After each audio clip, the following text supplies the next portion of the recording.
Welcome back to the deep dive. We're continuing our journey into, well, a really complex subject, Antarctica during World War II. This is our third deep dive in this series, and honestly, it feels like we're just scratching the surface. That's right. And our sources consistently point to this idea that what happened down there, sort of behind this proverbial gray curtain, it's had a huge impact, a lasting impact on global politics, which, as the sources suggest, are complicated and maybe controlled by forces we don't fully see. Exactly. It's complicated stuff. And just to remind everyone, like our previous sessions, this isn't about telling a simple story. No, definitely not. It's about uncovering knowledge, connecting these, seemingly separate pieces of information, and trying to draw some solid conclusions from what is often, let's face it, pretty fragmented evidence. Right. The gaps are part of what makes it so fascinating, I think. Absolutely. The uncertainty is key. So what's our mission for this deep dive? We're going to explore the roles and the ultimate fates of three top Nazi officials: Rudolf Hess, Heinrich Himmler, and Hermann Goering. These guys weren't just names on a list. They held potentially critical information about secret Nazi plans, especially those concerning Antarctica. And the core question is how that knowledge might have ended up with the Allies, particularly the British, it seems. Okay, let's start with Rudolf Hess. He's a real enigma. His story takes this incredibly strange turn on May 10th, 1941, just to correct that earlier date slip. Right, 1941, not 42. He flies solo to Scotland, completely out of the blue. Lands there, asked to meet the Duke of Hamilton. Says he wants to talk peace. I mean, can you imagine the reaction? It must have been chaos. Utter disbelief, probably. And, well, predictably, his peace plans were flat out rejected. And then what happens? He's imprisoned for 46 years, until his death, ruled a suicide in 1987. He was 93. 93, and that long imprisonment, it's still one of the biggest question marks of the entire war. Why hold him for so long in such isolation? Exactly. And the sources float a couple of really explosive theories about why. They do. Theory 1, he knew something damaging, something that could seriously harm the British monarchy. Which, if true, you can see why they'd want to keep him quiet. Permanently. Precisely. That kind of secret would justify almost anything, in their eyes, perhaps. Then there's the other theory, that Britain's rejection of whatever peace deal he was offering ultimately cost Europe massively. Huge losses in territory, money, materials, and, of course, human lives. Millions of lives. So the implication there is that history could have been very different. That rejecting Hess's offer, whatever it was, had these devastating consequences. The world paid a heavy price. It's a heavy thought. Yeah. And what's really interesting is how both sides handled Hess publicly. Right. Hitler disowned him, called him mad. And the British government echoed that. Officially, he was dismissed as insane, a lone madman on a bizarre mission. But does it really fit? I mean, you look at his actual roles in the Third Reich. This wasn't some low-level functionary. No way. Our sources list them out. Head of the party's foreign policy organization, commissioner for universities for technical matters, head of the racial policy office. I mean, the list goes on. Could a quote-unquote madman really juggle all those incredibly critical, high-level positions? It seems unlikely. It really strains credulity, doesn't it? It feels like a convenient label. Extremely convenient. It's a classic example, maybe, of how history gets written or rewritten to cover up uncomfortable truths. His supposed madness feels like a veil. A veil hiding what he really knew. And his involvement was deep. Sources say he had a finger in every pie. Which makes that official dismissal even more suspicious. So, okay, how does this connect back to Antarctica? This is where it gets really intriguing. Hess was a dedicated member of the Thule Society. Ah, yes, the Thule Society, the secretive occultist group obsessed with Aryan myths, ancient wisdom, very influential in early Nazi thinking. Exactly. So his interest in Antarctica wasn't just, strategic. It was personal, tied into this whole esoteric worldview. And the sources mention a key meeting. Yes. He met Richard Byrd in 1938. This is before the official German Antarctic expedition. Byrd, the famous polar explorer, first to fly over both poles. He would have known a lot. You'd think so. And the sources suggest Byrd shared quite a bit about his discoveries, possibly including details about New Swabia, the area Germany later claimed. It was apparently a long private chat. Wow, so Byrd might have inadvertently given Hess crucial information, or at least confirmation. It seems plausible. Combine that with Hess's beliefs, his status as deputy Führer, and his ties to the Thule Society, which sponsored the expedition. Right, the Thule Society link is crucial. It suggests he was absolutely in the loop on major plans. One source, a Canadian journalist named Bjorn Passon, Basically said Hess knew everything, every major military plan, every secret. Okay, so Hess lands in Scotland in 41, gets locked up by the British, and then, according to the sources, during those first 4 years under British control, he talked.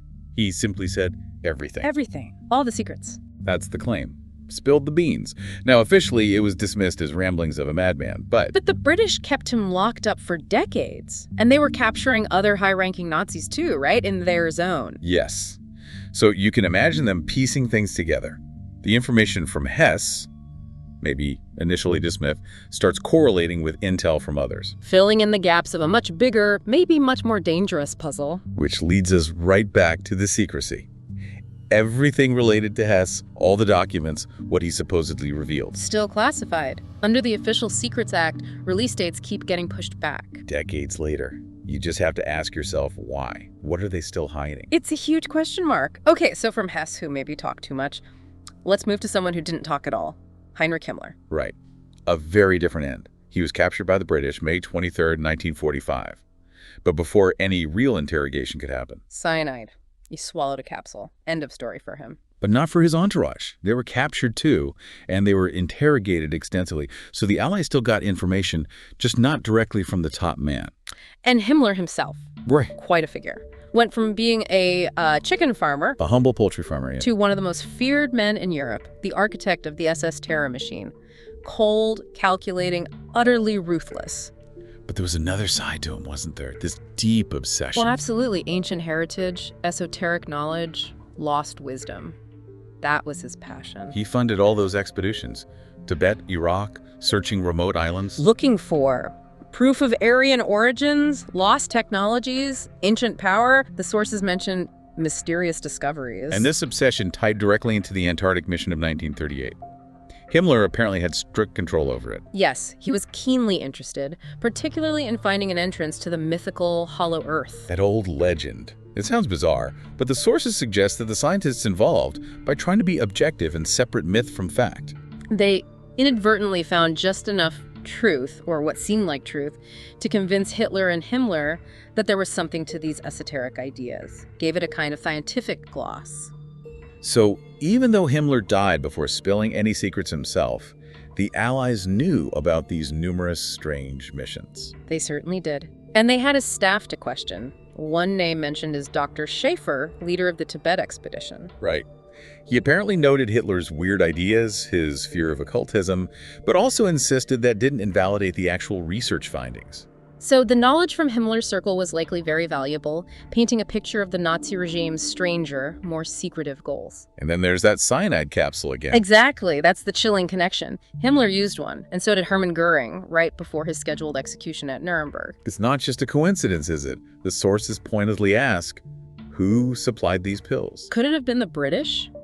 Or the Americans? Maybe in exchange for last-minute critical information, a final bargain. It ties their fates together in a very suspicious way. It suggests potential deals were being struck, deals we still don't know about.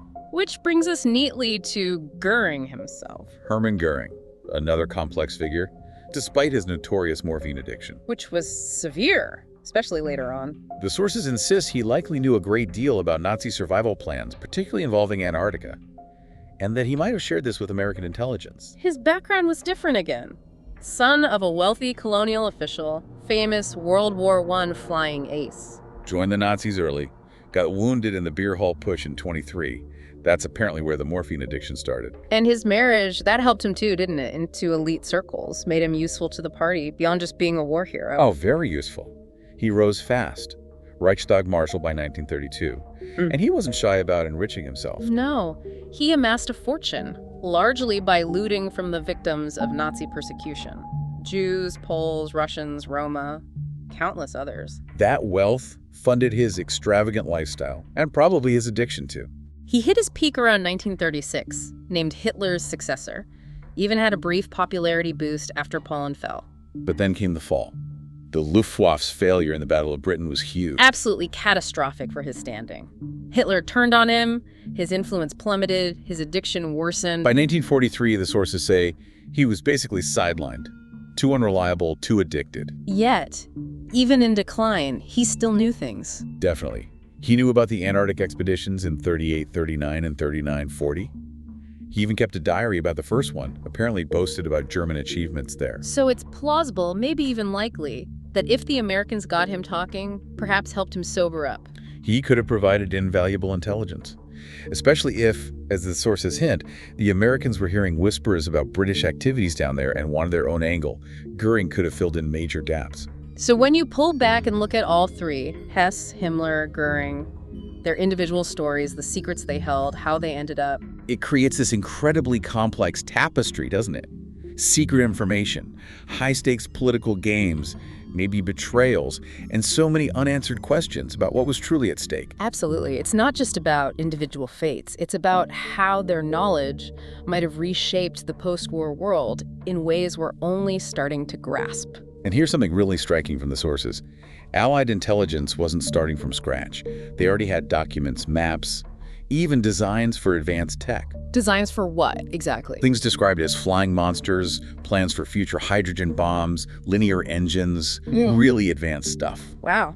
And the suggestion is the Allies thought they could continue developing this in Antarctica, while Europe was celebrating peace. That seems to be the implication. The war in Europe was over. But maybe the real secret war, the technological race, was just shifting south, to the ice. Which leads to perhaps the most provocative point in the sources concerning Grand Admiral Karl Dönitz. Hitler's final successor, head of the Navy, creator of the U-boat strategy, and according to these sources, the architect of the Antarctic base.